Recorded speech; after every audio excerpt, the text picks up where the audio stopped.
Ce jour-là a marqué un tournant dans ma relation avec lui. Il était environ 16 heures et je savourais enfin un moment de calme dans la maison. La lumière du soleil se reflétait doucement sur les murs et le silence régnait seulement interrompu par le ronronnement léger du réfrigérateur. C'était une de ces journées où tout semble paisible et je m'étais dit que je pourrais en profiter pour me recentrer. J'étais allongée dans ma chambre en train de passer du bon temps en solitaire en me perdant dans mes pensées. Alors que j'ai entendu un bruit dans le couloir subtil, presque imperceptible mais suffisant pour attirer mon attention, je me suis figée un instant. Mon fils n'était pas censé rentrer si tôt de l'école et mon mari était encore au travail.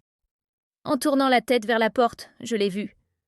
Il était là, immobile, hésitant, comme s'il ne savait pas s'il devait rester ou partir. Je me suis redressée doucement, réalisant qu'il avait peut-être surpris quelque chose.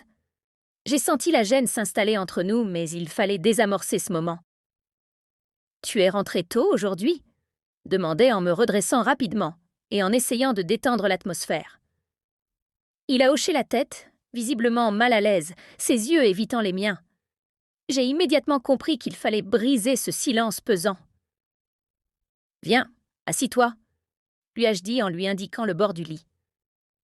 Il a hésité un instant, puis s'est avancé, s'asseyant à côté de moi, le dos. Je voyais bien qu'il était troublé. Peut-être avait-il surpris une scène qu'il ne comprenait pas entièrement. Je savais qu'il était important de ne pas le laisser repartir sans parler, sans clarifier ce moment. Tu sais, parfois les choses ne sont pas toujours ce qu'elles paraissent. Et je commença les bons mots. Il m'a jeté un regard furtif, toujours silencieux. Je lui ai tendu un verre d'eau que j'avais sur ma table de chevet, espérant que ce geste simple pourrait le mettre à l'aise. « Tu veux me parler de ta journée ?»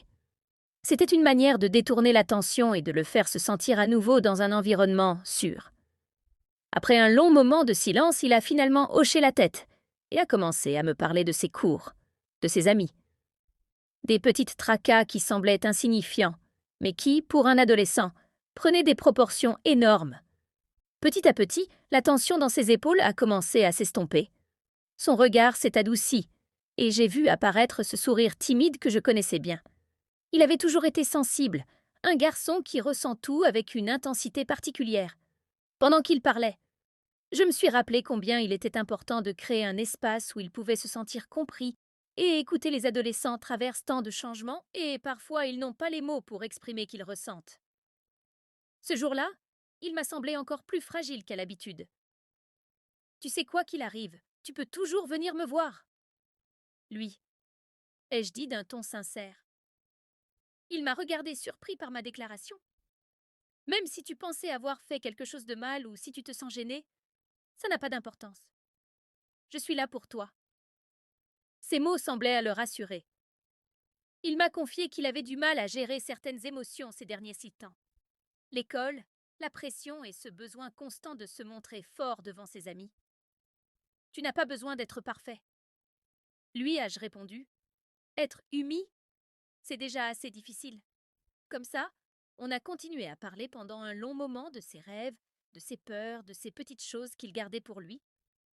Habituellement, ce moment, bien que né d'un malentendu, s'est transformé en une conversation riche et profonde.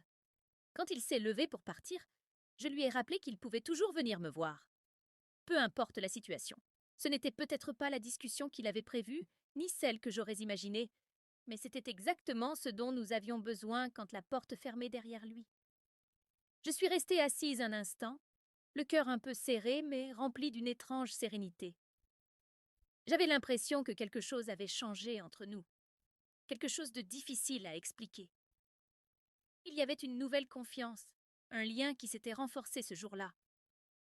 J'ai appris que les moments inattendus, même ceux qui nous mettent mal à l'aise, peuvent devenir des opportunités précieuses de rapprochement. Yeah,